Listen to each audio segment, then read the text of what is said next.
Nessuno, mamma, ha mai sofferto tanto. E il volto già scomparso, ma gli occhi ancora vivi, dal guanciale volgeva alla finestra e riempivano passeri la stanza verso le briciole dal babbo sparse per distrarre il suo bimbo. Ora potrò baciare solo in sogno le fiduciose mani e discorro, lavoro, sono appena mutato, temo, fumo. Come si può ch'io regga a tanta notte? Mi porteranno gli anni chissà quali altri orrori, ma ti sentivo accanto, m'avresti consolato.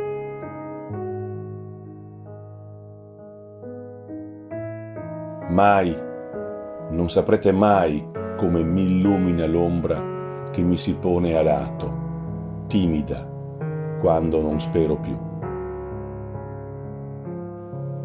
Ora dov'è?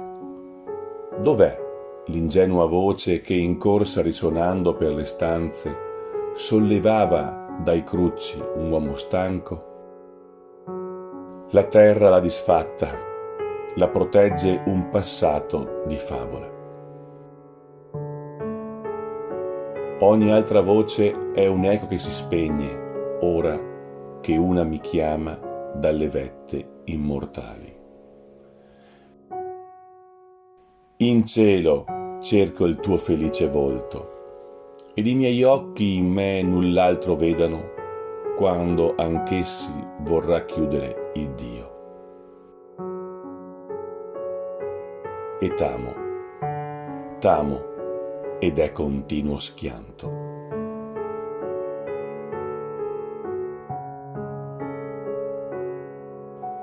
Inferocita terra, immane mare mi separa dal luogo della tomba, dove ora si disperde il martoriato corpo.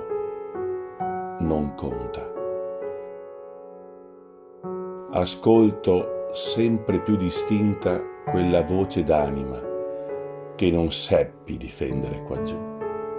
M'isola, sempre più festosa e amica, di minuto in minuto nel suo segreto semplice.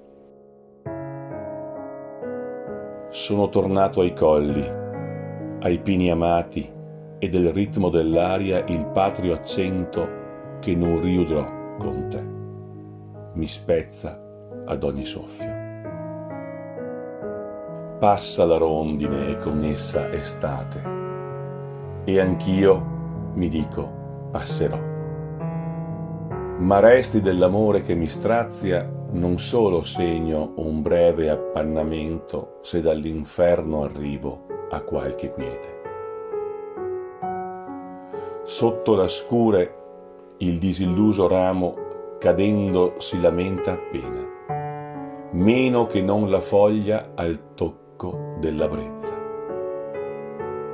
E fu la furia che abbatté la tenera forma e la premurosa carità d'una voce mi consuma. Non più furori reca a me l'estate, né primavera i suoi presentimenti. Puoi declinare, autunno, con le tue stolte glorie, per uno spoglio desiderio inverno distende la stagione più clemente. Già me nelle ossa ascesa l'autunnale secchezza, ma, protratto dalle ombre, sopravviene infinito un demente fulgore, la tortura segreta del crepuscolo inabissato.